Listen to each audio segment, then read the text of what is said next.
Hi guys, Mother's Day nga pala ito at late upload na nga lang guys. May usapan kami mag BFF na gagala at ito na nga naghintay ako. Dumating na isa kong BFF. Hinihintay pa namin ang isa pa. At ayan na nga guys, dumating na rin siya at ito, tudalakad na ang mga person. Pupunta na kami sa sakayan. Madalang kasi kami magka-oras magkita-kita at magkasama-sama kaya ayan. Paminsan-minsan ay kailangan din natin ng relaxation. Ay, ito na nga, napapunta na kami sa MOA. Magpalapalamig lang kami ng konti at di upo-upo doon. Kahit walang masyadong pang-shopping, ay di, ang mahalaga ay nakarelax-relax kahit minsan lang.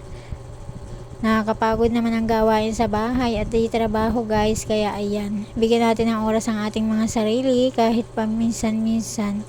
Pagka nagkasama-sama ang mga person ay di ang saya-saya at parang mga bata. Simple lang ang aming kaligayahan guys, yung magkita-kita kahit paminsan-minsan. At nauhaw na ang mga person guys, bumili kami ng lemonade, juice, ayan. At sa sobrang kainitan ay di na